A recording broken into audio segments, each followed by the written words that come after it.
Welcome back to James Hill TV. I'm your host, James Hill, where we talk money, marketing, and motivation. Today we got a special treat for you guys. We got King Davis, expert in marketing and branding and product development. So we're going to talk a lot about branding strategy and how you can take your brand to the next level. So King, I appreciate you for coming up in here and spending your time with me. I know you got a lot of things going on. We're going to talk about a few different things.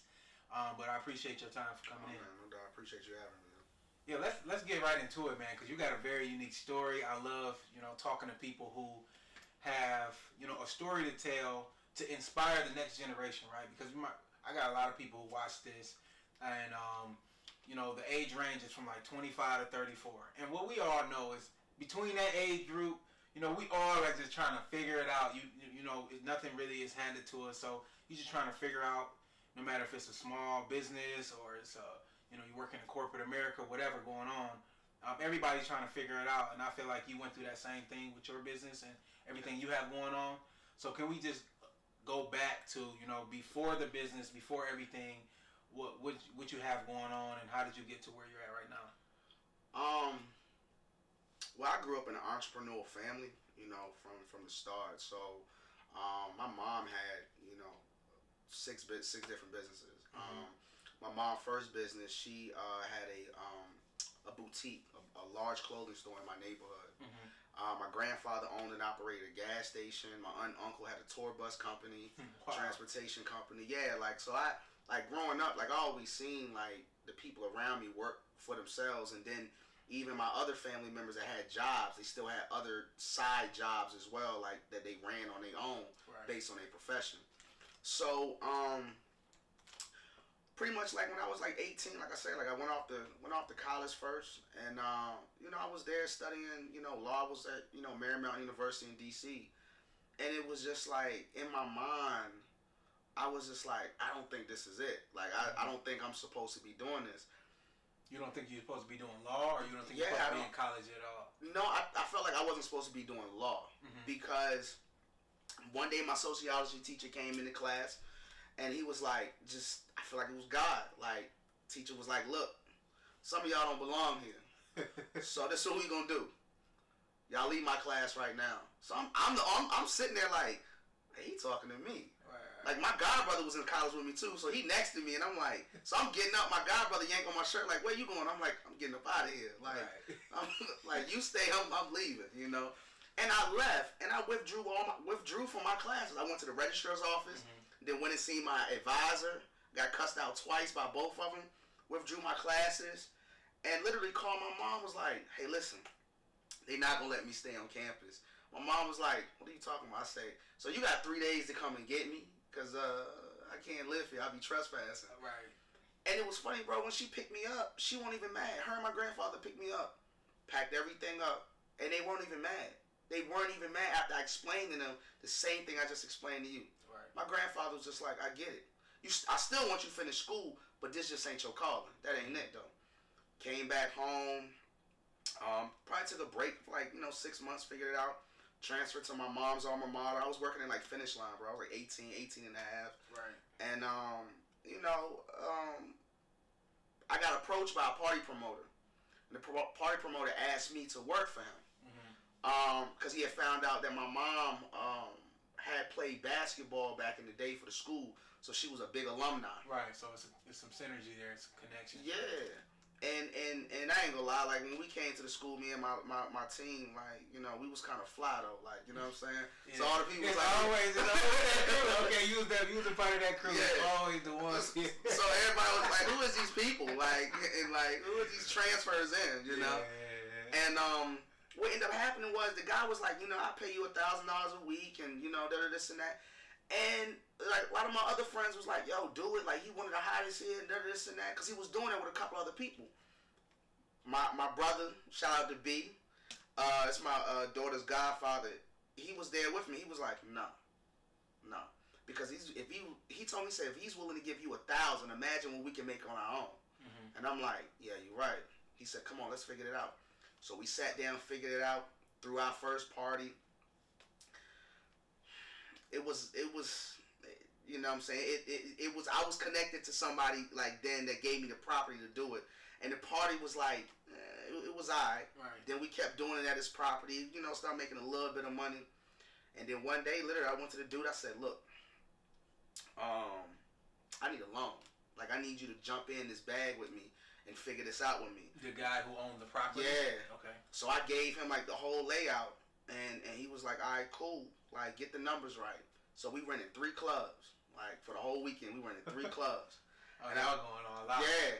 I went now, where y'all at right now? Y'all still in D.C.? No, we in Virginia. Okay. So we in Virginia. And I told the guy, I said, look, I need some money. But I don't need a lot. We got money, but I need you to go on with me. Mm-hmm. He said, cool. So then I go to my aunt and uncle. I never forget this day. Because I've never asked my aunt and uncle for anything, bro. Yeah, and I love them. It get crazy asking family, you know what I'm saying? For investments or just a loan or whatever. I pull up in their office. I come in there. My uncle looking at me like, why you here? Like, what you need? Like, you know what I'm saying? I'm like, I'm not in trouble. I'm like, I need to talk to y'all. So I gave him the whole layout. I said, look, check this out. We got 3 colleges around here. Y'all got tour buses. I need y'all tour buses.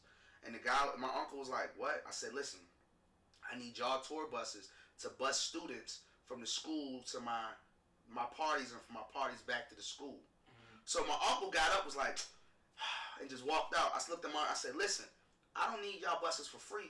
I'll pay for them. Or what we can do is we can split the cost per seat. So she was like, what? I said, listen, I'm going to charge the students per seat. So their ticket allows them to get in the party and get a back and forth on the bus. Ooh, that's a crispy business model. Right? You avoid drinking and driving. You can get drunk. You can actually you can have a good time. Bingo. So my aunt was like, all right, let's do it. So she was like, but you got to talk to your uncle. So I told him the same business model. He said, because he's a businessman for real. Right, so he was like, so you gotta let yeah. him know where's the so I think in his mind he was adding up all the seats in the bus. I think he was adding up the seats.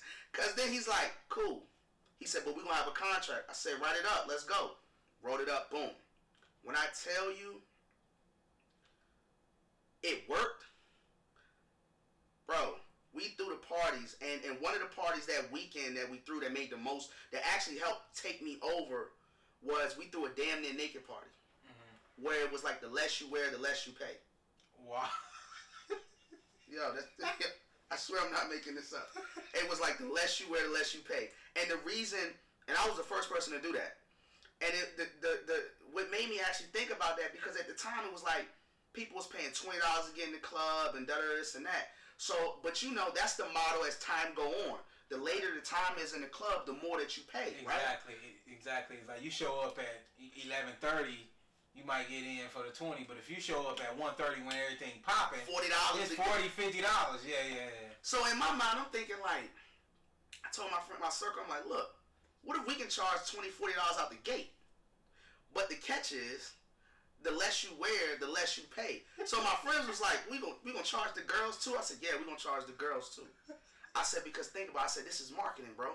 I said, this is marketing. Everybody gonna talk about that. I said, yeah. I said, because from a guy's standpoint is, if the name of the party is called Damn Near Naked, and the point of the party is, dudes go to parties to be around women and to impress them. Right. You know what I'm saying? Bottles and all. It's the only reason why we buy all that stuff. Right. You know what I'm saying? And I'm thinking like, a girl don't like to pay anyways. Right. But they like to go to the club half naked anyways. Right. So why not put the price up here and then drive it down and then see who's willing to go all the way to get to zero? If you think about it, if I'm a guy, if I hear that, I'm like, okay, I'm not thinking about the price, because I'm not going to show up like that. But I'm thinking about the amount of women who's going to show up like that. So I'm like, no matter what the price is, it's worth it for me as a young single guy going in there. Very much. And imagine if you was in college too. Brilliant. And you knowing all the college girls going. Brilliant. So it was like we did that party on a Saturday. We did one on Friday, one on Sunday. I remember Sunday, bro, when we left from the last party. After I paid everybody out for the whole weekend, paid his money back, paid for the clubs, paid my peoples, paid my team. I had $120,000 in the crib in a school apartment. What? How old? I was like 19. You were 19. I was 19 with $120,000 after a whole weekend. After I paid everybody. That's after I paid everybody. Ridiculous. So in my mind, that's why I thought, I'm like, okay, cool. You know what? Let me go quit my job. And that's what I did. I went and quit my job because in my mind I'm thinking like, well, I'm in school, so I don't really have any bills anyways other than car note and stuff like that. Right. You know, and that was actually a part of my persona. Like, we already had like the Mercedes and the Ford. Yeah, that was the fly. Yeah, you say y'all was the fly. Yeah. So I'm like, so in my mind I'm thinking like, well, we're not paying no rent because we living on campus. You know, our parents are still paying for school. I'm like, shoot, that's $120 grand, literally free money. Right. This is free money. So all I need to do is like keep this going. Man, we kept throwing parties. We was getting money on top of money on top of money. Mm-hmm. Now the good part about it is that that's what really taught me marketing. Right. You know what I'm saying? It really taught me marketing because it really taught me like, okay, these people know us for this. Right. You know, and I failed. Don't get me wrong. Like the first lesson I had in marketing was all these parties that we was throwing was 18 and up, right? Mm-hmm. I got cocky. So I'm like, oh yeah, we packing these parties up. Well, all the big money is on 21 and up parties because all these people can drink and buy bottles. Right. I threw an 18 and up party the same day I threw a 21 and up party. 18 and up party, packed. That was up the street.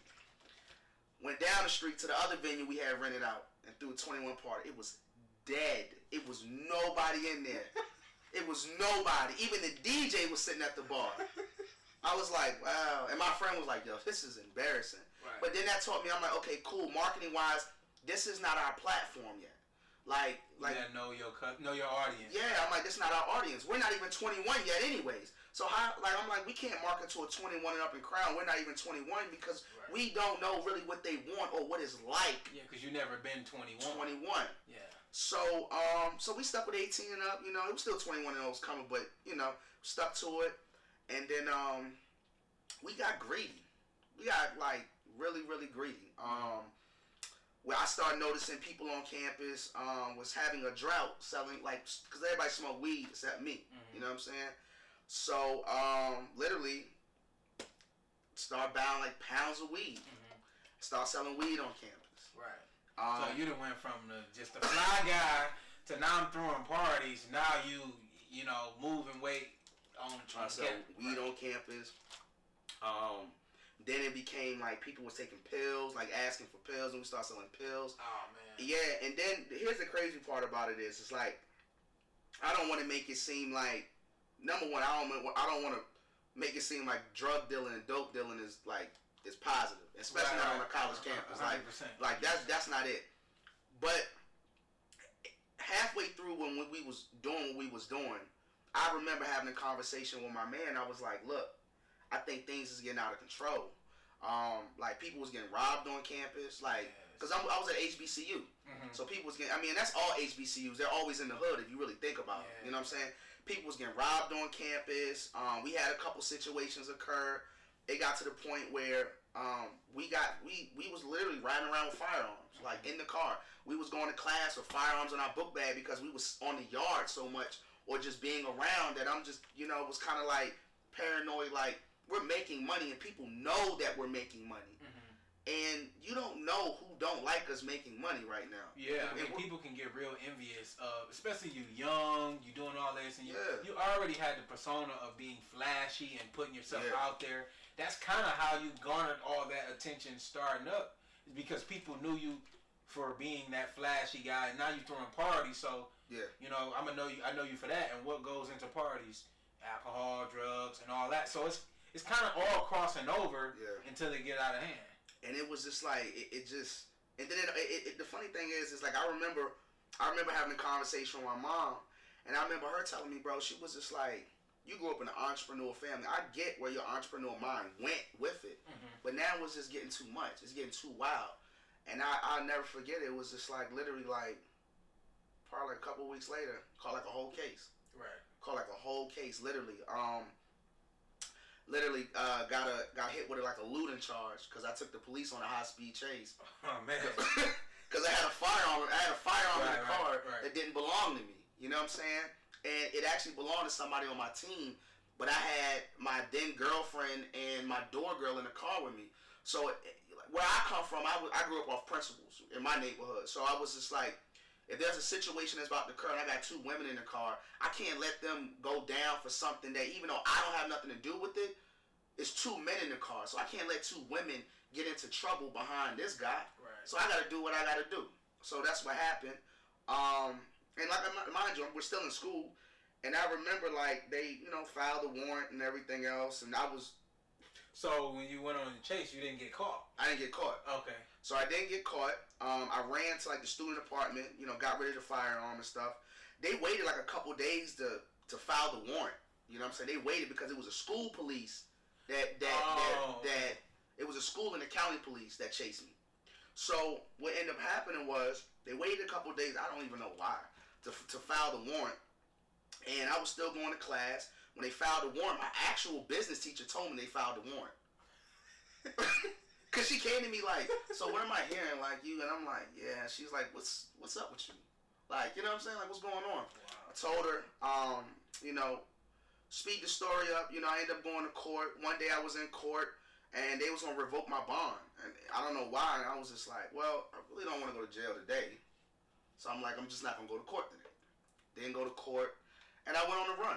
You know what I'm saying? I went to Florida. I was in back in DC. Then I went up to Detroit because my hometown. Yeah, I was in the D, and I was there because D Nelson from Law 26, rest his soul, had I forgot how I met him, but I told him, I was like, yo, I want to come up there, get some money with y'all and this and that, and I went up there, and literally the day of the event, the bounty hunters or U.S. Marshals, whoever they were. Now, how you get to Detroit? Did you drive? You flew? The crazy thing is, I flew. Yeah, that's probably how they caught you. Yeah, I'm surprised they didn't catch you at TSA. I didn't fly. I caught a train. Oh well. I caught a train. That's what it was. I caught a train. That shit was so long, man. Yeah. I caught a train. What about 13 hours? Man, that was way too long. Yeah, I caught a train. And the funny thing is, it's like during that time, like I'm still making money doing events, right? Like promoting events and everything. Your face all over the flyers and all that. No, that's the one thing I didn't do. My face wasn't on the flyer. The company name was on there, but it was like I'm still moving around. I had other investments and stuff like that I was doing, and so forth. And literally when I was there, they got me. They brought me back to Virginia, stand trial. I got sentenced to like 3 years, bro. Mm-hmm. But I only ended up doing 17 months and 5 days because in the middle of like my sentence, one of my lawyers, went to the judge and was like, look, this man made a mistake. We all make mistakes. Right, you're young too. So yeah. Right. I went to court on Valentine's Day. I'll never forget this. I went to court on Valentine's Day. And I remember my lawyer, her name was Angela Whitley. I remember when we walked in there, she was like, look, I had her and John McGarvey. She said, they was like, look, we have no agreement ahead of time with the prosecutor nor the judge. So whatever happens in here is what happens in here. No, I'm not making no promises. Yeah, either they're going to let you go home or you're going to finish this out. And I told him, I said, man, I really just want to go back to school. I want to get back to business, man. I was like, so I get in there. Now, while you're in prison, are you studying, are you learning, or are you just in there miserable, ready to get out? Like, what are you doing with your time? Because, you in jail, so it's like, you ain't got nothing but time, but can you even focus while you in? What I'm about to say, do not take it as a joke, but this is the truth. I had a lot of fun. Mm-hmm. It sounds crazy. I had a lot of fun because I learned a lot, right? But it wasn't behind no books or anything like that. All I did, other than I played, because growing up, I was an athlete, so I played ball. I was a high school standout in basketball, soccer, and all that stuff. So I played basketball in there a lot.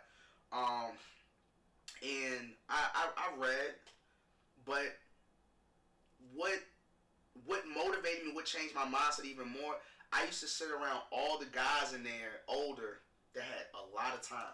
A lot. Like, it was a guy, I'm going to tell you the guy in there that changed my life. One of them. His name was Tomal. He was from Philly. He got locked up. He was a federal holdee that was in there on like a state charge. And he made a whole lot of money, bro. They caught him with $500,000 cash. And him and these other guys, they used to sit there and tell me like of their downfalls, how they made all this money but they made the wrong decisions, of how that if they was able to make all that money making the wrong decisions, imagine the money they could have made making the right decisions. You know what I'm saying? And I just was like, damn, I don't want to be like that. Like even if I messed up one time, I still don't want to be like that. Right. You know? So that's what I did with a lot of my time. Like I kicked it with people that was giving me wisdom, because I wanted to be a better black man when I came home, but I wanted to be a better human being and have a different understanding. Now I got an uncle who's doing a bid right now, and he told me when I was young, man, like he was like, you never want to go to jail because you're risking a lot, because he was like 95% of people go to jail come out better criminals because you're sitting around a lot of criminals. Right. He was like, and there's a small percentage of people that go in and come out and they're a completely different person. They don't want to do nothing to get back and go into jail. They just want to come out, live their life, live their passion, take care of their family, etc. Right. But he was like, a lot of people, which is why a lot of people become repeat offenders and things like that, because, you know, think about the people you around. Everybody in there telling you why they did what they did. Some people in there lying, but some people in there really telling the truth. Yeah, they are. And you know, you can get caught up. Okay, so you locked up, you get out. What's the next step? Do you have any money saved? What's going on? No, I had nothing. Like everything was gone. Like everything was spent either on like commissary, lawyer fees, restitution, stuff like that. I mean, luckily I come from a great family. So my mom's side of the family, like, really like looked after me too when I was in there. You know what I'm saying, financially. And then my dad's side of the family, them people's looked out for me while I was inside. You know, because my cousins and them was well known. When I get out, I have nothing. Like I have no clothes, no anything. And I remember. And now you get out with you about 22, 23. Yeah. 23. Okay. And we went to my probation officer, and the probation officer was like, okay, so you either get a job or you go back to school, because that's what the judge wants you to do. And I was just like, well, we know I'm not getting a job, so that's not happening. So we're going to go back to school. So he was like, well, what are you going to do for money? So that's when my mom was like, you know, strong black woman type vibe, like, he don't need money. He going to go back to school. And I'm in my mom like, my queen. Yeah. Right? You know, so I went back to school, and so forth, and I was on probation. And then probably like halfway through, like, you know, I started traveling again. Like, you know, I went against the wishes of what they told me. And the day I got taken off probation, I was actually in Maryland on set for a photo shoot. Because I used to, during that time, like, we was managing, like, models. And this one, like, the urban industry was big. Like, Straight Stunt was big. Dynasty series, all that type of stuff. Bookings, you know, World Star, Honeys had just kicked off. So that's what I was doing. So I got off probation. And that's when my mom was like, that's it. Like, that's it, man. Like, now you're free to really do what you want to do. And one day I went out to Vegas for business. And when I was out there, I had a guy give me a phone call. He was like, look, I need you in Miami, in Fort Lauderdale. And I'm like, okay. I'm like, I'll come out there for a couple of days after I come, you know, go back home to DMV area. And, you know, because around this time I was still living with my mom while I was, you know, going to school. Right? You know what I'm saying? I'm still home building myself back up. Right. And he was like, nah, I need you to come now. So I'm thinking like, bro, I'm in Vegas right now. I got 2 bags. He was like, either you come now or an opportunity to go. So call my mom. I tell her I'm like this and that. She just like, go. No, what's the opportunity? They wanted me to come down there and help do what I was currently doing. But really like build like a management company for like you know, entertainers at the time. Like I said, this when social media was kind of kicking off. Right. So, bro, that's what I do. I get on a plane and I fly down there. I don't have no crib down there, no nothing. I ended up staying in probably like hotels on the beach for like 3 weeks, bro. Like for real. And then I slept on my man's mom's couch. And then probably like a week later, I had like a crib in Fort Lauderdale. Right. You know what I'm saying? I was living in Plantation. So I was living in Plantation for like a couple, like probably like a year and a half. And then moved to like Sunrise, and then you know, and I was in literally like that one flight put me in Florida for 5 years, bro. Now, explain the back ends of like managing people and like booking people and like what, because people say that all the time, and I never really understand how are they making real money when you like managing, like even like models, right? Yeah. Like. A lot of times, and I know a lot of people who are in modeling, the people who are making real good money in modeling, we know them. Yeah, but the people who are not making any money that's trying to break into the industry, a lot of the jobs be like free, or they're not really making enough money to actually, sustain themselves. So a lot of times they might have a job or doing something side hustle on the side, trying to make it. So how do people make money, like managing people or even models or anything? Back then, it was a lot of money in it. Like, I'm talking about at that time, D and I was managed. That was my partner at that time. We was, man, you're talking about, we had like 60 some, 70, 80 some girls, like around the country. And then like we was going on like tours, like shooting for publications. And you're talking about like we was charging at like one looks for like $400. So charging a publication? No, charging the models. The models, because back then like the urban industry was like the models would pay for the photo shoots to get published. Okay, so the models. Okay, so the business model is you got the relationship with the publications, and the models are coming to you for the relationship. So you're kind of like the middleman between it, and you make the money. Yeah. So So one side of the business model was we had a photography side, publishing side. So models was coming to us because they're like, well, I want to get published in this magazine. I want to get published in this magazine. So they would shoot with us. They would pay to shoot with us, and then we would submit them to the magazine, right? The other side was we had a management and a branding company. And this is actually what led me to what I do now. This whole part of the story. So we was managing these girls from around the country. Now, to really go back into what you said about how they make money was back then, we was getting about 20% of what they were making for like club hostings. You're talking about girls that was hosting like Club Play in Miami, or they was hosting all these clubs like all over. Some girls was getting picked up in like small films. Some girls was, we had a couple World Star girls, and World Star at the time was paying like 5 racks. Someone was getting like 6, 8. With travel. Now, when you fast forward now, it's not like that now. Like, I mean, even with music videos, even back then, like you're talking about, I remember one girl that we had,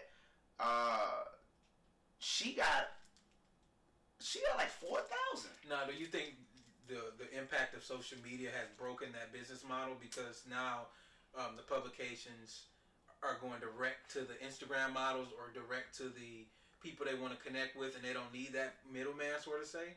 Or what broke the industry?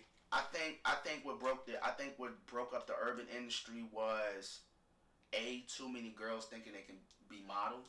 That was one. So oversaturation. Yeah, that was because it was like you had girls like Bernice.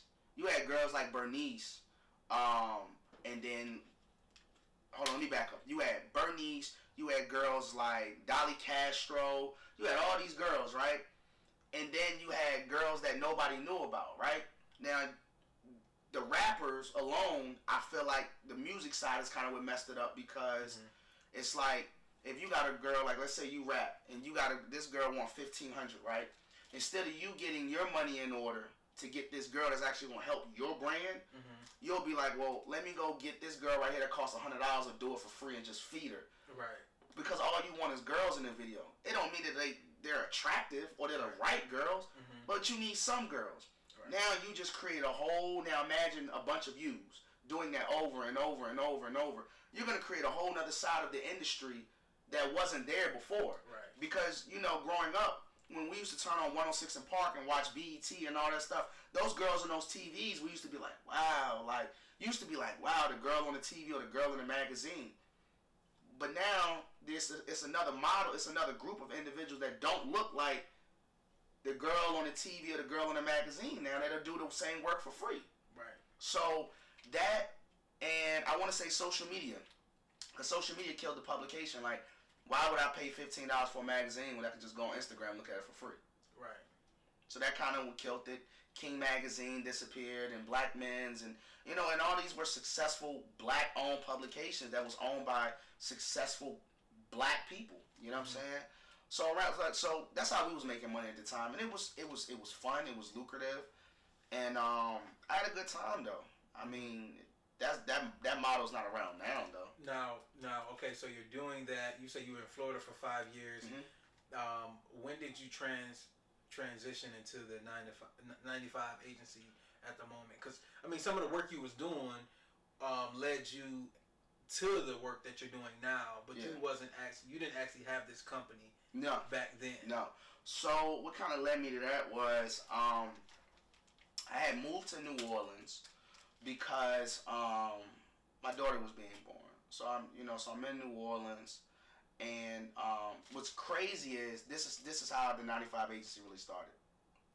My sister, Crystal, she was a model that I had been working with for like 12 years. Mm-hmm.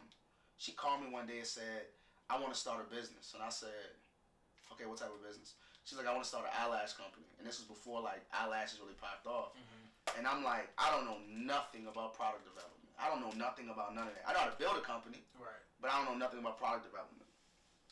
When I tell you, I built their entire company in 4 months. I built everything from scratch for her. Then I was in New Orleans, and then I did a cosmetics line. And then I did a hair care line. So then I'm like, wait, hold on. So you just basically building these brands from beginning to you know, for them to scale and to actually release to the marketplace. Like literally, like me and you having a conversation, and you like, can you build me a sneaker line? And that's how it started, right? So after I did the third one, which was a hair care company in LA, I'm like, okay, wait. I think this is something. Like, I think this is a business. So then I sat down and kind of like wrote out a business plan, and halfway through the business plan, I'm like, you know, I don't even really need a business plan. This is it. I don't need to write nothing out. So let me just go with it. So I go back to DC because my mom, like Virginia area, because my mom was sick, and I'm out there. And I start doing like a lot of brand management with different people, right? But then I started understanding and seeing how certain individuals that already had businesses, like product-based businesses, and even some service-based businesses, that it wasn't scalable. Yeah. Like they didn't have everything in order. Like people was literally like either making something or trying something out, but it was almost like 65% done. And then, you know, I had just graduated with my bachelor's, and so forth, and I was, pursuing my master's. So as I'm, in my master's class, like, it's people, like some of my teachers, like, that work for Disney and like these big corporations, and I would have conversations with them like, well, why is this company like this? And why is it like that? And why is this a corporation that looks like this? So then in my mind, I'll start thinking, like, as I'm talking to my mom and my family, because they've owned businesses forever, I'm like, wait, so why does a business have to be why does a business have to be a small business forever? Right. Because Walmart was a small business. Right. Amazon was a small business. So what was the pivoting point that turned them into a corporation? And why isn't there more black corporations and it's just black small businesses? Yeah, it's a ton of black small businesses. And I always say the biggest problem with small business owners is thinking and acting like a small business owner. They don't actually plan to scale to that Walmart, Amazon level. It's like, let me pay my 3 or 4 staff. And most black business owners don't even have staff, right? Yeah, a lot of them a lot of them don't. So I always try to push people, and that's one thing I was doing. When I started my business, I was just starting out, and for a year I'm like, I can do this on my own. I'm making, I didn't reach 6 figures now. I'm thinking I'm doing something. Then I start talking to my mentors and people with real money, and they like, bro, you just getting started, bro. Like you celebrating and you talking like you doing something. They like, you don't have enough money to fund 3 staff members. You need HR. You need marketing. You need somebody to replace what you do, because what if you get sick? The business goes away. So you don't really have a business. You have you're like a solopreneur. Like you don't really have a business if you have to be there every single day. And then that's when I started putting a plan together to start hiring people. Yeah. Even if I'm doing employees, contract work, whatever, like I need to duplicate myself. But I like what you said. Like most small businesses don't have systems to scale. Yeah, and that was my thing. And then what I started looking at was, and what really pushed the 95 agencies more, is when I moved there to Atlanta. When I moved there to Atlanta. What year you moved? This was like right after my mom passed, in like 2017. So I moved to Atlanta, and I'm like, okay, so what's gonna be my move here? I'm like, okay, this is supposed to be the mecca for minorities. I'm like, so I need to play this smart. I'm like, I need to get in and get out.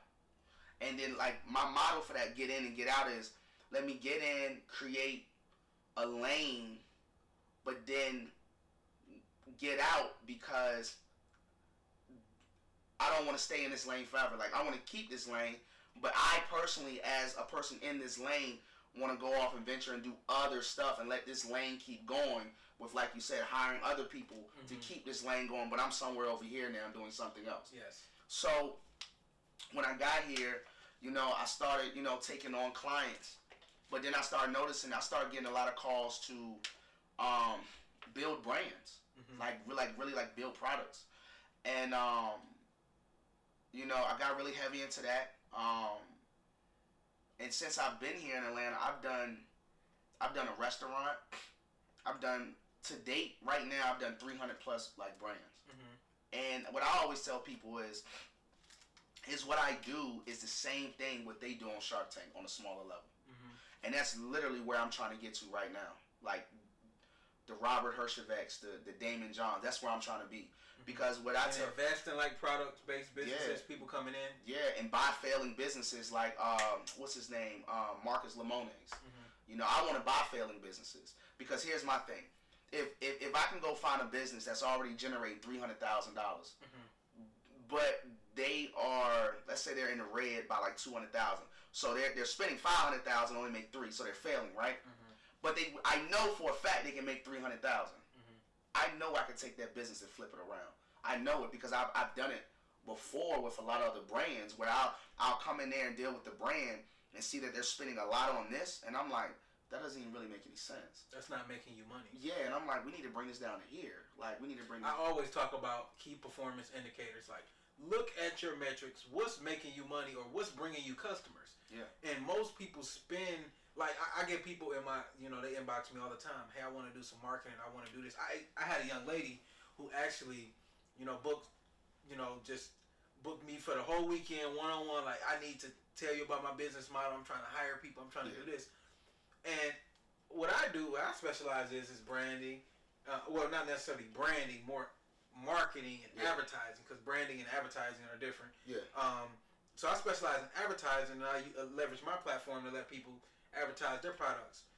And after about a 3-hour conversation, I'm like, you don't need marketing. You need systems. Like, she basically was profitable. She was making a lot of money, but she still had a job. And she was trying to do everything on her own. And she was so stressed out. So I'm like, marketing is about getting customers and getting attention to the products and services that you offer. Yeah. So if you already got the attention, you don't need to do more marketing. You need to do more scaling on the behind the scenes for your business manager, for your logistics. Yeah. You need somebody to actually create a system so you can scale that business. Or you're going to go out of business because your customers are there. And I'm like, you need to serve your customers, and you need systems for that. So I think people, they don't understand their key performance indicators, and they don't know where their business is bleeding and where their business is making money. So is that something, you come in and help with? Yeah, like we do business management as well. Like, man, well, listen, when I tell you, like, I've almost every type of industry that you can think about, I've worked in. Except logistics, and I'm about to be in that now. But I've built hair salon, I've helped build restaurants, I've done product-based businesses. Right now, I'm doing a wine company. I saw that. I was going to ask you about that one. Man, I'm building a wine company and a hookah company from scratch. I'm building. I'm partner I'm a partner right now in a mobile app that is literally on. It's going to be on the same level as like Instagram, Clubhouse, like it's gonna be one of those apps that when it's released, like people are gonna be like, wow, like this is it, like this. So are people coming to you? Is it already established people with money that say, hey, let's say I'm a wealthy person, I got a couple $1 million or I got a couple $100,000 and I want to invest in a wine company and I want to start my own wine company, and I say, well, I just don't have the time to do it. I'm going to come to the 95 agency to do that? Or are you building people who say, I just have an idea and, I don't really have that much money, but I need to help you. I need you to help me execute on that idea. Actually, it's both. Mm-hmm. It's both. I mean, the entire feminine line system that we created for somebody that she was she worked for a construction company, but she had a high paying job at a construction company. Mm-hmm. So she was like, I got this extra money, to invest, and literally, how can I say it? We created the entire line for her. Like, we did everything with her, and something that probably would have cost somebody else like 50,000 because they don't know what they're doing. Right. I'll say honestly, man, from start to finish, this lady probably paid like $12,000, man, for an entire business. Yeah. To open an entire business. I mean, if the business goes right, you probably make that back within a month. But see, that's what we do. Like, and the crazy part about it is that I have a team, but I'm one person that know how to do business, branding, marketing, advertising, product development, trademarking. I know how to do all of that. But that was because, like, at a young age, being an entrepreneur, even at a young age, in my mind, I always understood, like, regardless if I have a team, I need to know how to do everything. Even with my photography team and stuff like that, my video team, we be kicking it sometimes, and we be talking about different stuff. And even my brother Trey is an agency photographer. He just be like, how do you know that? And I'm like, yeah, I mean, as the leader of the company, you have to. This is my philosophy on it, and you can tell me if you're in the same realm. I feel like in order for you to manage something or to oversee something, you have to understand it enough to know when somebody's getting over on you, to know when they're not doing their job, Oh, yeah. to know if they're doing a great job and you can give them other opportunities, or to know if you need to, fire them, to know if you need to cut it off. So even in my business, like, if I try to start something, if I try to hire somebody, no matter if it's a contract, no matter if it's an actual employee, I try to understand the business or the part of that business enough, not necessarily saying I'm going to do everything, but I want to understand it enough to have a conversation with you. So when you say something costs $5,000 that I need to invest in, I know it actually costs $5,000, and you're not just trying to, of course, pull a fast one on me. And see, one of the greatest things that I've learned here in Atlanta has been like this, or just even abroad too, but especially here in Atlanta. The word branding is oversaturated. It's overused. I'm sorry, it's way overused. And it's funny because it's like I know some individuals that are branding experts that work for Fortune 500 companies, and they're good at their job. They're good at their job as it relates to that company. It's so funny when I meet other branding individuals that don't work for Fortune 500 companies, because then I'm like, I'm that person, like, oh yeah, I want to test this person. Like, I want to see how much y'all really know. Because here's the thing, though. It's like, this is how I look at it. If you're a branding expert, you're supposed to know business, too. You got to know business. But a lot of them, James, really don't know business. They just know social media. Branding is not just about social media. It's not. So it's just like, all they know is social media. So what happens, because you're not with the Fortune 500 company that got thousands of employees and 40 people in your department alone. If you're working with a small business and you're their branding expert or manager, and their business is failing, or it's like this, how are you gonna help them? Right. Like, really, how are you about to help them? Because if the business is like this, is it really failing just because of the branding, or is it failing because they don't know business? Yeah, the systems. Yeah, and I always go back to, and I always tell people, is that I personally feel like everybody's not meant to run their own business. I know they say turn your, passion into your paycheck, but everybody's passion is not meant to be a paycheck. Some people, it's just supposed to be a hobby. And I've learned that because to be an entrepreneur, you have to, your brain has to be wired different all the way. You have to, in your mind, feel like that you're above the world. You have to feel like that you can accomplish anything. you have to be willing to really run on top of a building, jump off a building onto the next one, knowing that you're gonna land somewhere in that building, whether it's the window, the mid window, like you're gonna land somewhere that you're not gonna hit the ground flat. You gotta be a risk taker. And I feel like when some people jump into entrepreneurship, they're not risk takers.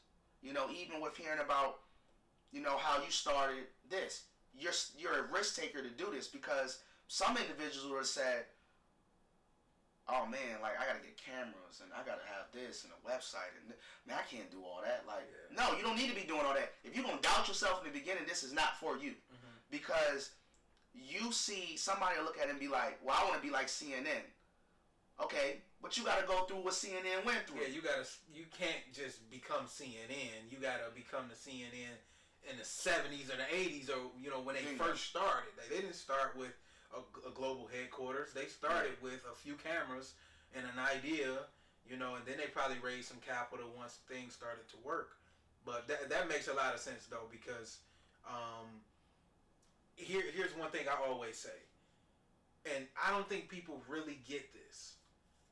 To be an entrepreneur, that does not necessarily mean you're the CEO. No. People think I want to be the boss.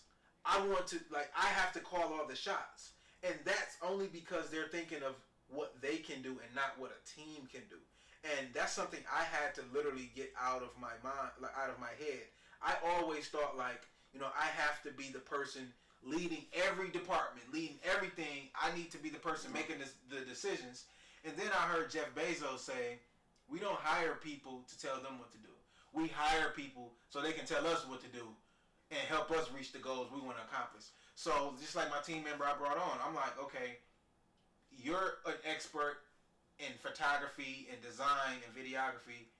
Okay, I'm good in that. I'm good enough to know what I'm doing, but I want you to help me take this to the next level. So what are your ideas? What are your thoughts? So that's checking my ego at the door and saying, I don't know how to get this brand here. I got it here. I got it started. I got it rolling. And I'm trying to take it to the next level. And I think everybody thinks to be an entrepreneur, you have to be the CEO calling the shots, the guy walking around, you know, having somebody go get you coffee and all that. And it's like, bruh. That's the movies. That's the movies.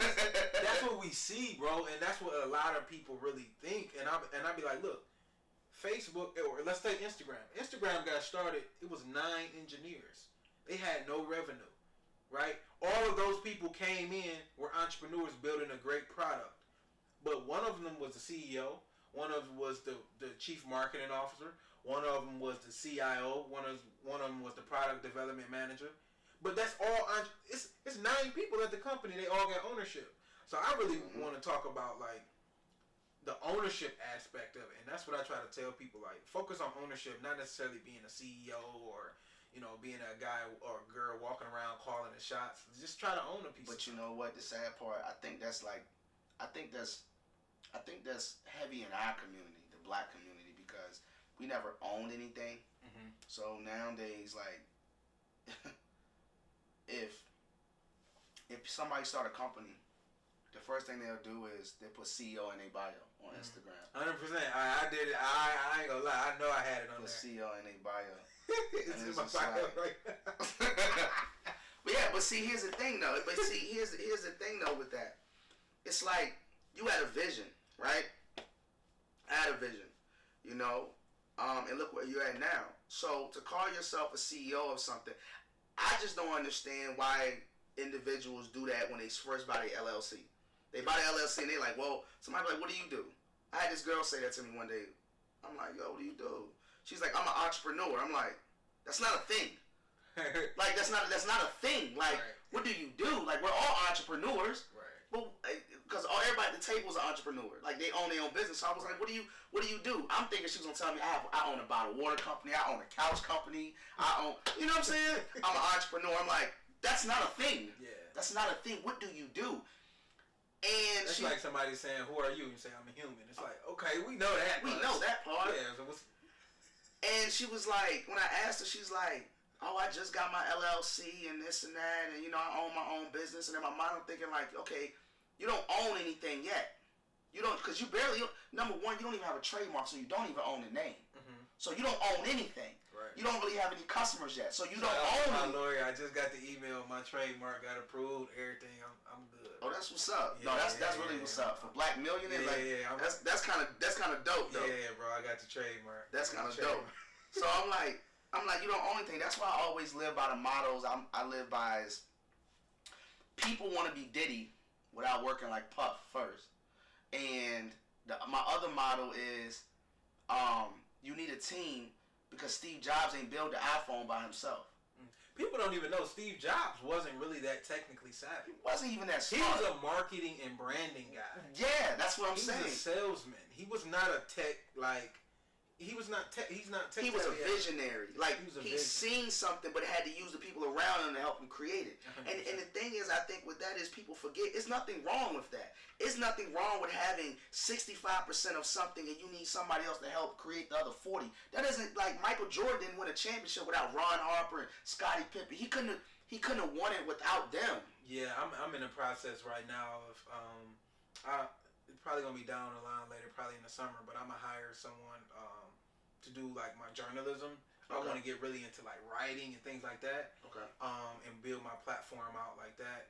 But I know how to write. I used to write for my school newspaper in college. Okay. It's something I enjoy doing, but it's not. I'm not the best at it, and I don't practice at it enough to call myself a writer. A writer. Gotcha. You know, just like somebody saying I'm an entrepreneur. It's like you're a writer. Okay, what does that really even mean, right? But I know there's people out there who perfect that craft that just need an opportunity, and they want to connect with somebody like myself who will give them that opportunity, because journalism is tough, man. You get in, you make $20,000 a year, and they work you to the bones. But if I'm trying to give you profit share or equity or whatever in a brand that you believe in, I mean, that's a dream for a writer. You know what's crazy? Nobody knows. I mean, a couple people know this, but you probably don't know because I didn't even tell you this. But I used to be a journalist for like a couple months. I wrote for Rolling Out. Okay. I wrote for Control. Like, I interviewed Kyra. She's Mike Epps' fiance. She's the lady. She's executive from BET. Okay. Like, I interviewed her. I did Super Scent from Crayon Case. I interviewed so many people and did interviews. I wrote branding articles, business articles, and all that stuff from Rolling Out. Man, when I tell you, like, I remember when I wrote my last article for them, and the guy was like, we got a deadline for another article. I'm like, look, I can't do this no more. And he was like, well, I'm like, no, this is too much. Because I was juggling everything at the agency plus writing. But see, I did it for a reason, right? I did it for shock value. Because number one, I'm one of them people of, well, let me see if I can't do something. I was like, I hated English growing up. So I'm like, you know what? Let me see if I can do this. So I just started writing. But what I noticed was the difference and why I tell people to find something they're passionate about, right? I hated writing in college, but I enjoyed writing about stuff that I enjoyed. So when I was writing stuff on business and branding, it was easy. Now that's a good point, because when I was a journalist in school, we used to have to like pick our articles, right? Yeah. And I used to always try to get the business, entrepreneurship, like the advertising stuff. And there was this guy who was there for like 3 years, and he used to always get first dibs.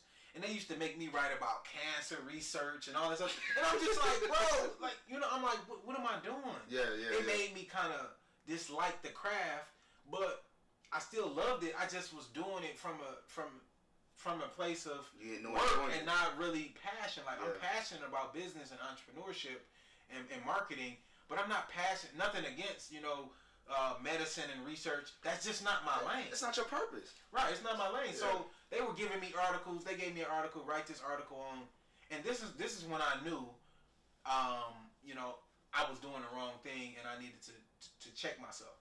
I wrote an article, man. I stayed up all weekend, did this article on like cancer research, and I put it up, and people were around the campus was emailing me about it with questions and follow-up questions. Oh no! People were stopping me. Hey, I saw that research paper you did. And I just was like, I was kind of like, no. Are you a med student? What would you? And I'm just like, I'm in like I'm going to my marketing class. And it just was like, why aren't you happy? Like, people are actually noticing your work, and I'm like, but that's not what I want to be. I don't want to write about that. Yeah. And I'm like, every opportunity is not for you. It was people in there who would have loved to publish that, you know, that research on that. Yeah. But I can't really leverage that in my business. If me and you talking business and I say I wrote a marketing paper about research and product development, you're probably going to check me out and be like, okay, right, cool. That raises my credibility.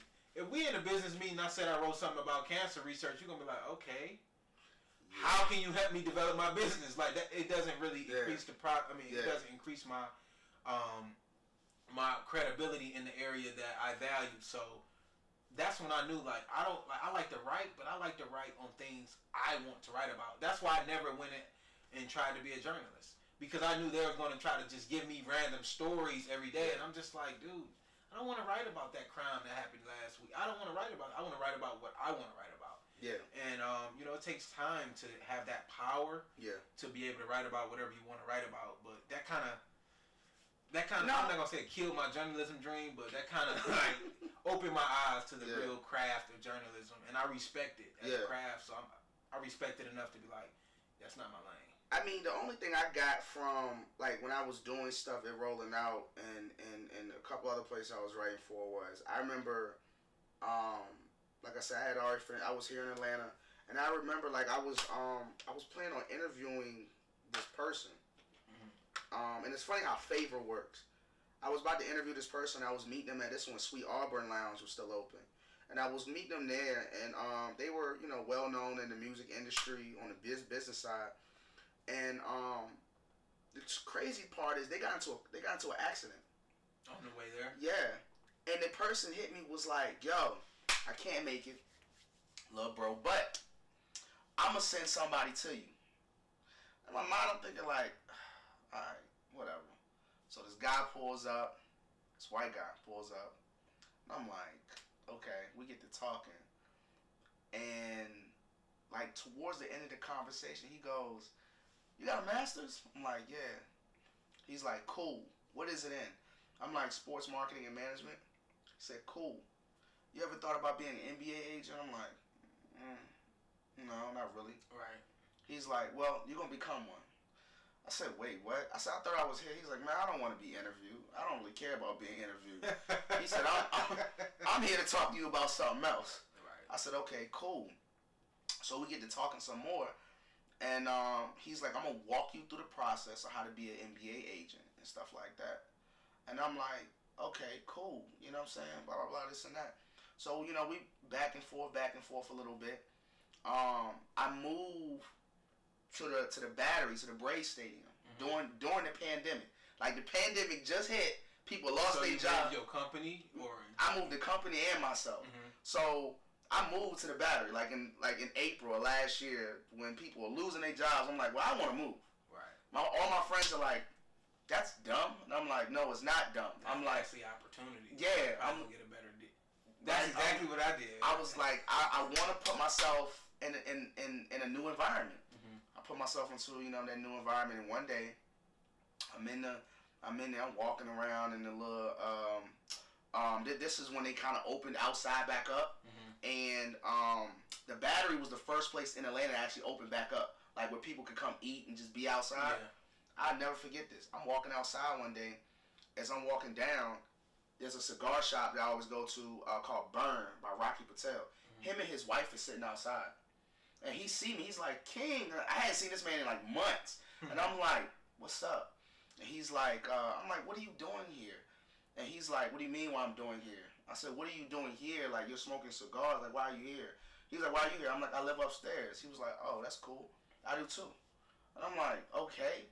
He was like, "No, I just got a property over here." He said, "But anyways," I'm like, "But what are you doing here?" This man had a pro soccer player come out. He was like, "This is my client." So I was like, "Oh, you were serious? Like, you're an agent for real?" He's like, "I'm an NBA agent. I'm a Major League Baseball agent, and I have a soccer client." And I'm like, "Oh, this dude is for real. Like he's for real." But it always go back to like when he was trying to talk to me like months and months and months ago. I was kind of like, okay. You didn't see it. Yeah, I didn't see it. Like I was just kind of like, I mean, I'm interested. Like I follow Rich Paul and all that. I'm like, cool. But I'm like, all right, whatever.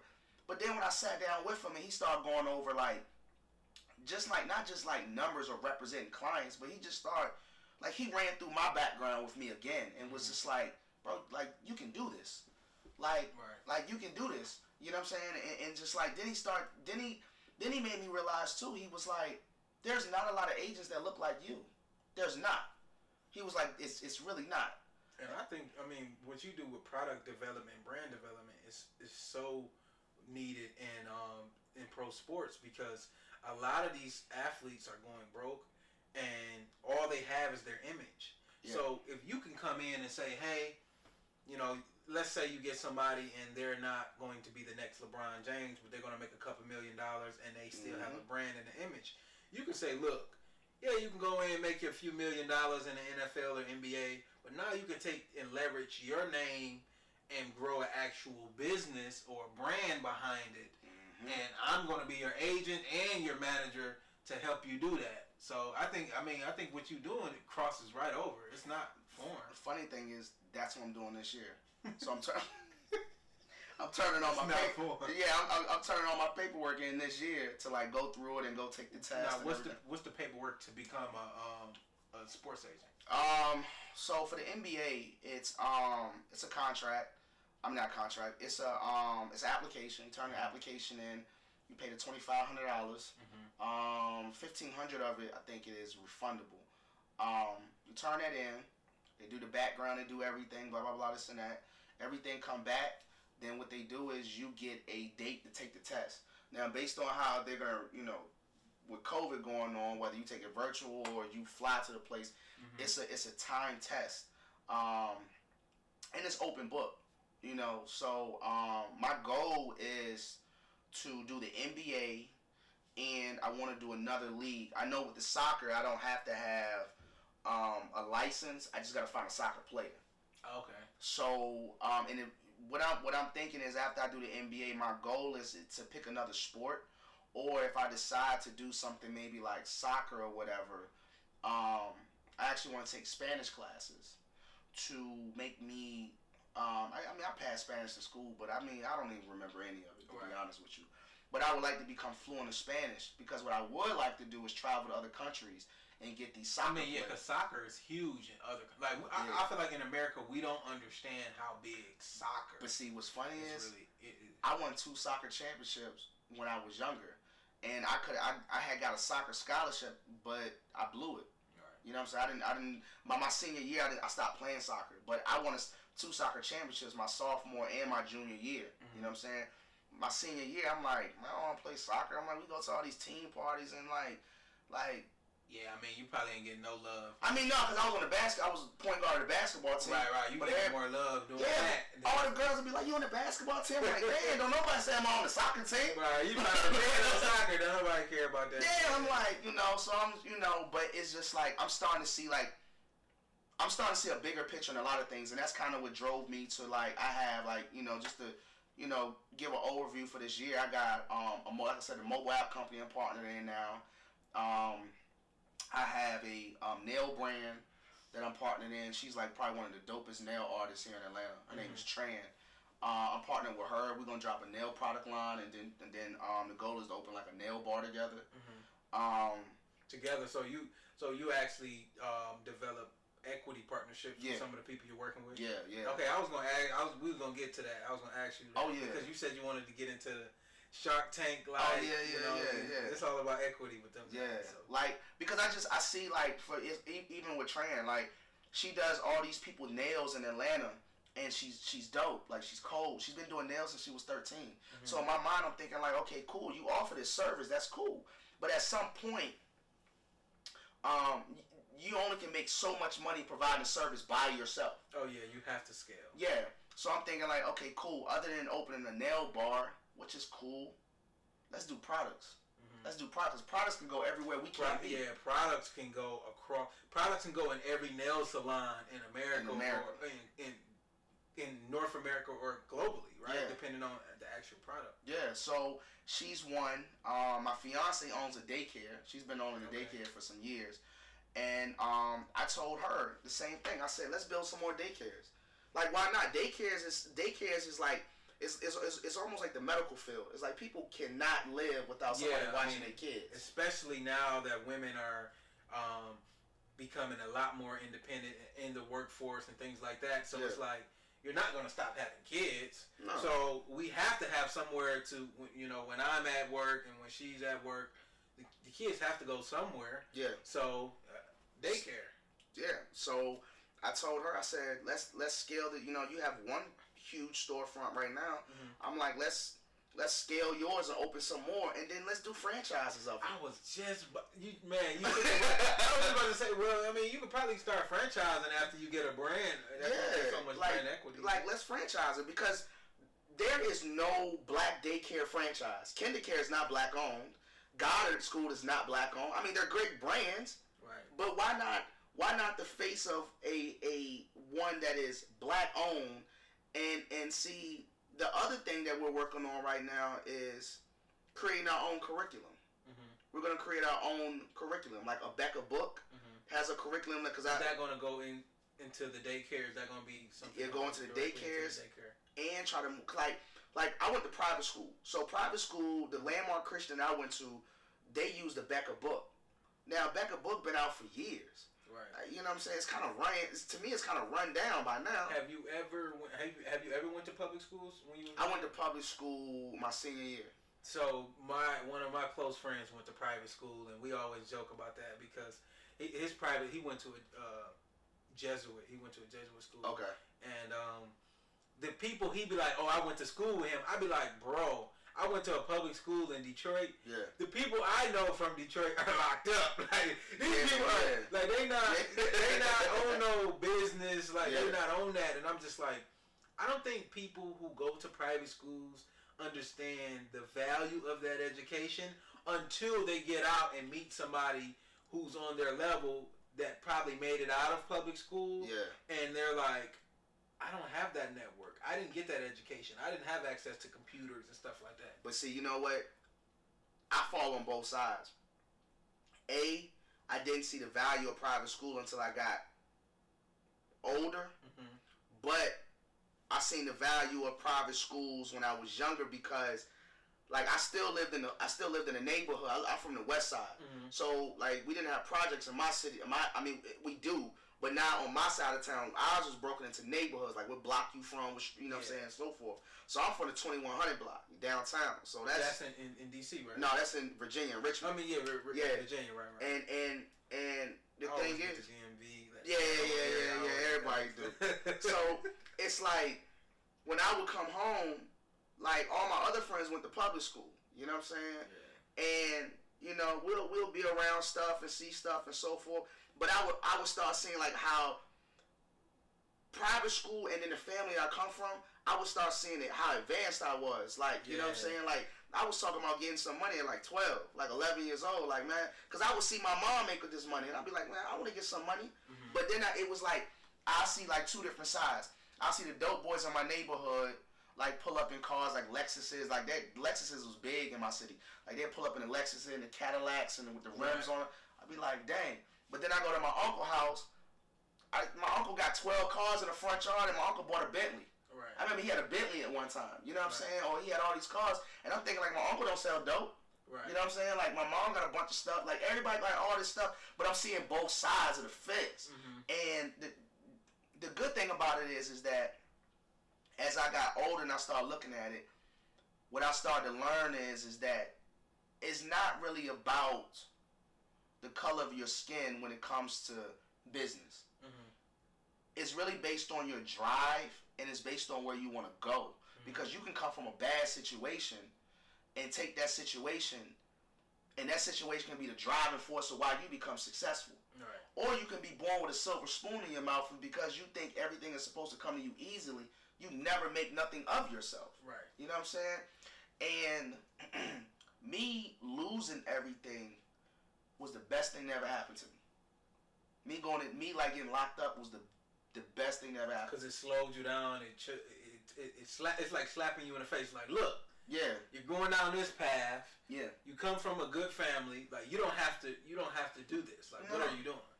That and the fact that on that exact standpoint, that was the one side, And then the other side was, I felt like God was like, all right, now I'm going to show you how good I'm about to make you. Because if you can go back and do this again, but you can do it bigger and better, like now I'm going to give you the confidence that you need to help other people. And the dope thing about it is that that's the one thing everybody, James, always say to me is I motivate them. I give them hope, like motivate, and I've turned so many people that's never been entrepreneurs into entrepreneurs. But I'm only able to do that because of what I went through. So it's just like I'm able to tell somebody like, yo, if I can do what I did, like if I can lose everything, like I was up, lost everything, and got it back, I know damn well you can do it, and you've never had to lose it. So if you start off correctly, you don't have to go through what I went through. Right. You know what I'm saying? So I really feel like everything happened for a reason, though. It does, man. It really do. Now, with private school, and we're going to transition from this because I don't want to make this about Oh, yeah. education. But private school versus public school, are you planning to send your children to private school? I know your children probably are. My daughter lives in New Orleans. She's definitely going to go to private school down there. There's no question. Not in New Orleans. Not in New Orleans. She gonna be in class with NBA young boy. Yeah, you gotta put her in private school. Yeah. I don't need her coming home talking about something crazy like what. She going to private school. The kids, I want to have 2 more kids with my current girl. They can go to public school here because Atlanta has great public schools though. They do. Here in Atlanta, like I would want them to go to public schools because I want them to be a part of the culture. Right. Like it's important that they still be around the culture. I don't want to isolate them to where they're not around the arts and they don't understand like because their mom is from Atlanta. Right. Their whole family, like mom's side of the family is from Atlanta. So I want you to understand like because I don't know if you ever sat down with somebody from Atlanta and actually learned about Atlanta. Like Atlanta, like Campbellton Road and Cleveland. I moved here 2 years ago, and I was here probably about 6 or 7 months before I met somebody. Who literally grew up in Atlanta, and I'm like, because a lot of people come to Atlanta. Transplant. It's like LA. It's like a lot of people go to LA. When they quote unquote make it or trying to make it or whatever, and that's how Atlanta is. That's why they call it like the New Hollywood or Black Hollywood or whatever you want to call it. So it was a long time before I actually met somebody from Atlanta. I mean, I knew a couple people, but they didn't really have too much going on. Bro. I'm talking about somebody who literally are from Atlanta and are taking advantage of the opportunities here. Man. That was really hard for me to find somebody. Man, I'm telling you, like somebody from like West Side and South Side Atlanta that's been here. Man, I'm telling you, they'll give you a whole different raw perspective on Atlanta. And then when you get their perspective and then you add it up add up how Atlanta is right now, you feel 2 ways. You start to feel how they feel when they feel like their city was stolen from them. Yeah. I get it now. But then, like I always tell them, I'll be like, but at the end of the day, if it wasn't for outside influence, Atlanta still wouldn't be. Atlanta was a cultural city, not really a business city. It was a culture. Even when Martin Luther King, it was based on culture, neighborhoods and black this and black that. But then these people seen value in this city, and the dope thing about it is this city is not done yet. It's not done yet. It's still evolving. You gotta take advantage of this city though, and you gotta take advantage of it in the neighborhoods where they haven't seen value in it yet because they're gonna go there. Now. I'm feeling like I'm from Detroit, so a lot of people feel the same way that Detroit is currently being stolen or has been stolen with a lot of outside investments, quote unquote. And, a lot of the neighborhoods are not being prioritized. It's more of the downtown, midtown area, tourism that's going to bring, it's going to bring money to the city.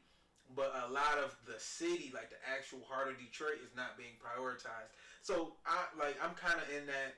It's a double-edged sword for me because I preach exactly what you're saying. Like, listen, if people are coming in to invest in this building right here that costs $100 million, you probably can't afford $100 million.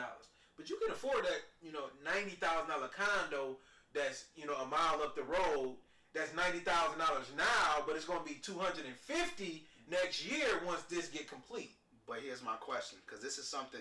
2 things. I'm about to get into real estate. I'm about to literally go take a real estate, like go through like the whole thing to become a real estate agent.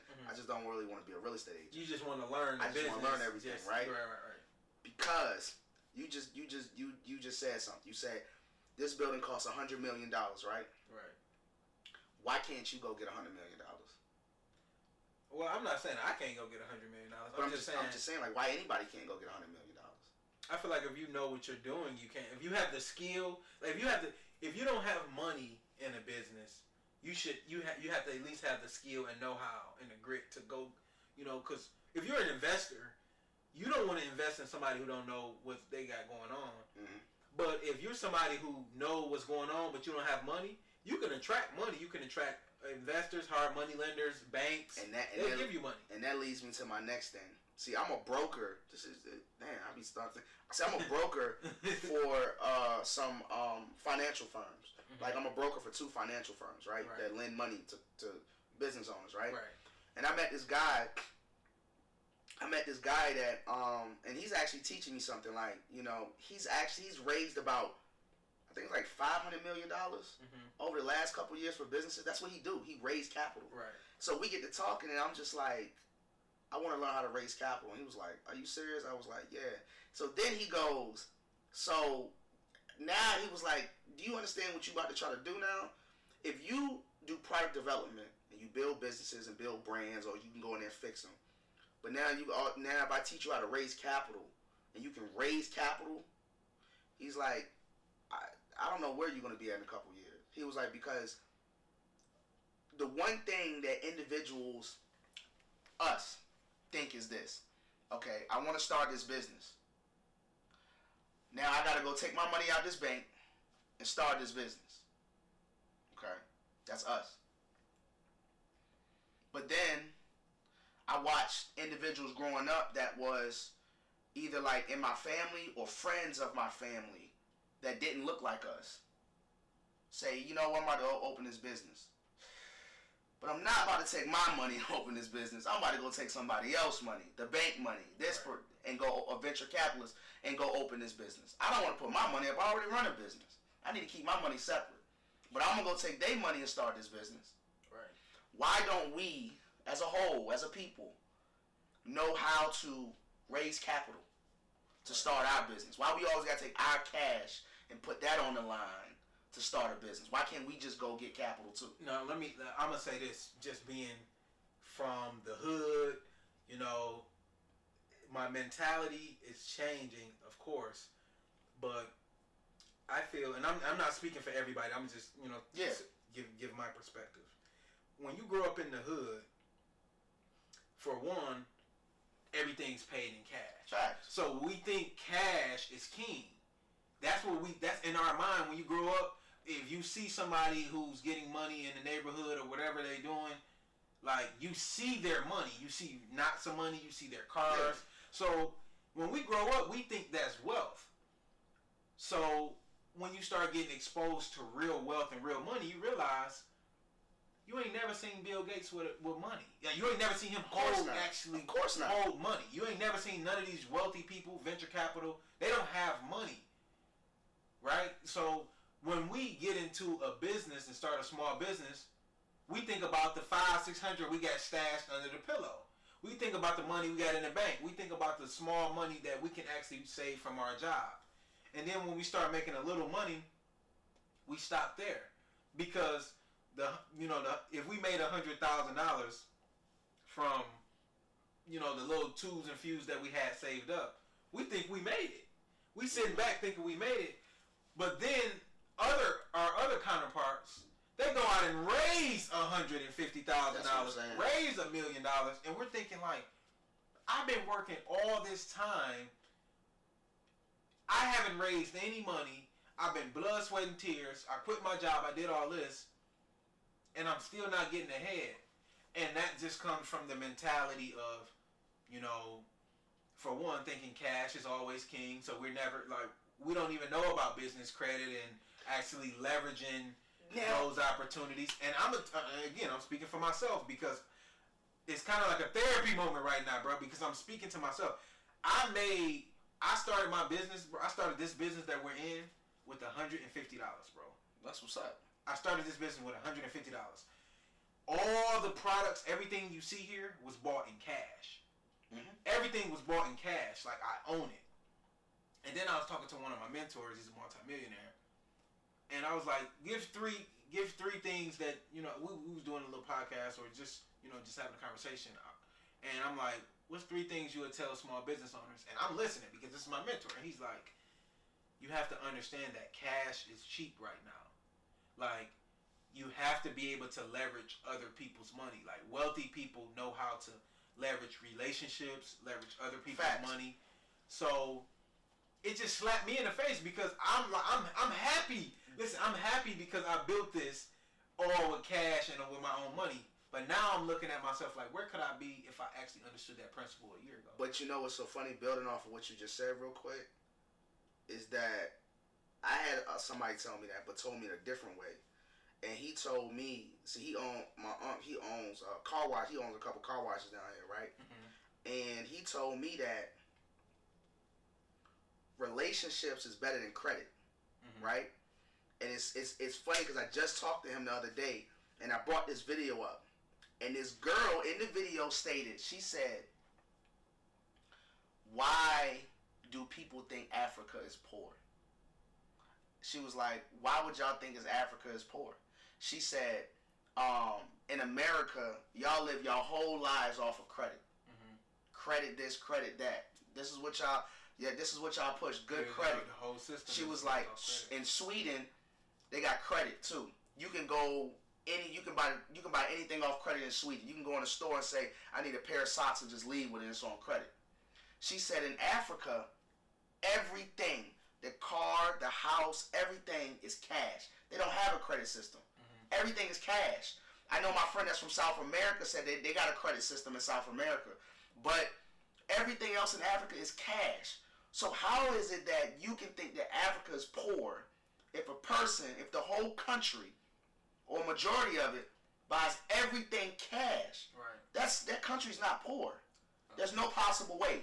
Right. Because here in America, you have so many people that's buying stuff off of credit or doing stuff off of credit that they really can't afford. Credit is really for people that really can't afford nothing. That's how I look at it. Well, good credit is needed, but if you really look at it, a lot of Americans use credit the wrong way. And that is exactly what you said is the reason why I built my business without using it. Yeah. Because I knew, like, when I got a credit card when I was in college and I got my first credit cards and things like that. And I remember getting a call from one of my best friends, and she like, hey, my family wants you to go on this trip. And I'm like, how much it costs? Well, everything is paid for. You just got to have X amount of dollars and be able to support yourself for a week in Miami. So I'm like, all right. Didn't have the money. Went up to a local credit union, got a credit card, maxed out the credit card, and I'm buying all this stuff for all of the wrong reasons. So when I really cleaned my credit up and canceled all that and, you know, paid all that off, I was anti-credit. I was like, look, I don't need credit. I'm going to get it out the mud. Again, started this with $150, grew it to where it's at. And now I'm like, okay, I have got rid of the habit of using credit as a consumer. Yeah. I got rid of that. I got rid of that habit. Now I grew a 6-figure business with cash. Now I'm in the mentality that I can actually grow my business with cash and I can use credit. Now, if I need to. I'm not using credit as a consumer. I'm using credit as a producer. Yeah, but see that's the point where I'm getting at. Like I feel like this. We have so many people, and we have so many people right now that are doing credit restoration. Which credit restoration, from what I've heard, whatever I heard in Georgia is illegal anyways. Yeah, you have to. You have to have like a license, and it's pretty much illegal. Yeah. So you got all these people doing credit restoration in Georgia, blah blah blah, this and that. They're fixing people credit, right? This is a positive and a negative. Some people are saying, oh, let me fix your credit so you can buy you a home. I'm all for black people owning their home. I love that. But then I see some people being like, yo, let me fix your credit so I can get you this car. Let me get you in this Benz or this No. You want to fix your car so you can drive a foreign car. Why? Your Nissan Altima's already paid off. There's nothing wrong with your car. Don't let this person fix your credit. just so you can have a car note. Like, let them fix your credit so you can do something with your credit to help you make money or get an asset. Instead of getting that car, fix your credit and go get you a condo or duplex or something, and then make money, and then let that asset buy you that car. Yeah. But don't fix your credit so you can get a credit card, like you said, or get a car, and now you in the club throwing money or spending bottles, and now you sitting back like, well, damn, now I gotta pay for this car note and this credit card. And I still gotta live it. And I still gotta, that was backwards. You know what I'm saying? Yeah. So it's like, that's why I always tell people, it's like, it's good to have great credit, but use your credit correctly. And I had to learn that because, boy, American Express sent me to this day, I don't even know how I got this, but they sent me a credit card in college, bro. Hey, you was getting money in college, so they probably.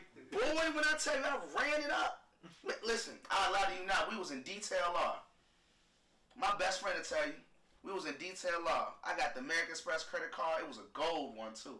Mm-hmm. I think the limit was like, bro, I'm 19 with 50 bands on a credit card. I mean, I got some cash. I got cash, but I got 50 bands, but I didn't have a credit card. I had a charge card. Mm-hmm. So you know what?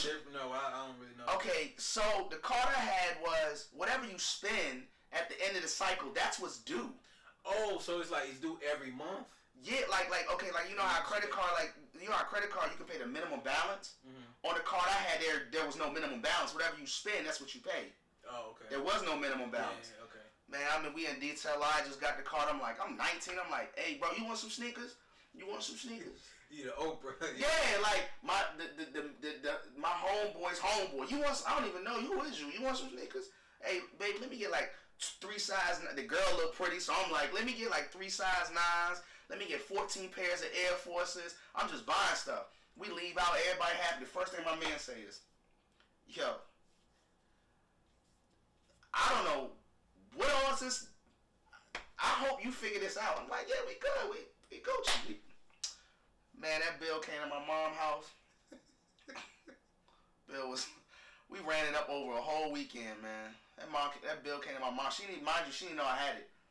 Man, I think the bill came, it was like $9,500, like $9,000. Man, listen, my mom was like, listen, I don't know what this bill come from. I don't know what this is. I don't even know how you got an American Express. All I know is these people want their money. Like, these people want their money. Like, you need to figure. My mom cut. I had that. She cut up my emergency credit card that I had with her. Mm-hmm. But that's when she taught me. She said same thing you said. She said these cards are not there to buy something that you see automatically. If you can't buy it 3 times already, you don't need it.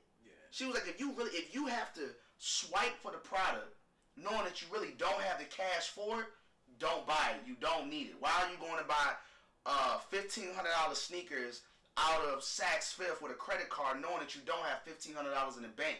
Mm-hmm. Because at some point you're gonna have to pay that money back on top of the bills that you already owe. That don't make any sense, bro. Yeah. Because I always tell people is this: if you had the cash, would you still buy that product? And that's another reason why I was, always using cash, because it's a different. You have a different perspective if you have to hand over money compared to handing over a card. Bingo. If I just hand you, let's just say you got on the nice kicks right now, $800-900. If you have to give me $800 or $900, it's gonna be harder for you to give me $800 or $900 compared to just swiping your American Express. Facts. So, with me, I was going in, and I go shopping or whatever, and I'm paying cash. I literally have to have the money in order to spend it. Yeah. Or I'm handing over the money. So I can walk away from things I can't afford. I like Armani Exchange and all that, but if I can't afford it, if I can't afford to get what I want at that time, but I can afford it now, but I still don't buy it because, I just don't really wear it like that. That's just me. Yeah. But the things I do like, I do, I go out and buy. But when I had to actually hand over the money, my perspective changed, and I started really evaluating my decision making. So I do have luxury items. Yeah. I got nice shoes. I got nice clothes, but I have them for a particular reason. I'm not just wearing it just to try to make other people think I'm at a level to where I'm not. if I bought it because I literally want it. And I know people, man, buy things on credit just because, like you said, it's just the moment, right? Just being in the moment. You just in the moment, man. So yeah, I had to break that. I had to break that mindset of consumerism. I broke it, and I feel like right now I'm in a stage where, if I do have to raise some capital, or if I do need a line of credit or something to grow my business, I got the discipline now, and I got all the things I need to actually scale my business. So that's pretty much where I'm at. Yeah, I mean, I'm there too. Like the only thing I care about right now, like using credit for, is really like for business purposes. Mm-hmm. Like you said, if I want to get a line of credit and do something, like I got a couple ideas I'm gonna do like with commercial property. Mm-hmm. And I mean that's other than looking to do home ownership this year with my girl. Right. I could tell her, I'm like, we're gonna use our credit to go buy commercial properties. Mm-hmm. Like I don't really care. Like, and I'm not. And my whole thing is I see a lot of people doing it, which I love it though. They're doing like residential properties, do Airbnbs and all this stuff. That's cool. Like, okay, that's cool. Or like you do residential properties for like tenants and that's cool too. But what I be looking at is I'm like, there's a lot of commercial properties, and commercial property make a lot of money. Yeah, they make a lot of money. That's why I actually been trying to focus on like my business credit and things like that. Yeah, is because I'm in here for a few years. I got the lease for a few years. So by the time the end of this lease, I want to actually be able to build out my own studio. Like that's my goal. That's my 3-year goal to be able to acquire a property. Yeah. And a commercial space. Yeah. And build out and be able to own the place that I'm producing my content through. So that's my goal, man. And that's why I'm I'm focusing on that. But I mean, you still need cash to do that. So I mean, I didn't master that part. Now I'm trying to focus on. Yeah, we on the same thing. That's kind of where I'm at right now too. That's definitely kind of where I'm at right now, man. Yeah, man. I for sure. I appreciate you coming, man. We definitely got to sit down and this is hey, we for sure got to sit down and chop it up. I know you real busy, man. It's Valentine's Day weekend, so I gotta go pick up my girl from. She probably calling me right now. I gotta go pick her up from the airport, man. So. Again, guys, thank you guys for tuning in to James Hill TV, where we talk money, marketing, and motivation. Can you tell everybody where they can find you at on social media so they can check you out? On Instagram, you can follow me. The name is I am D King Davis.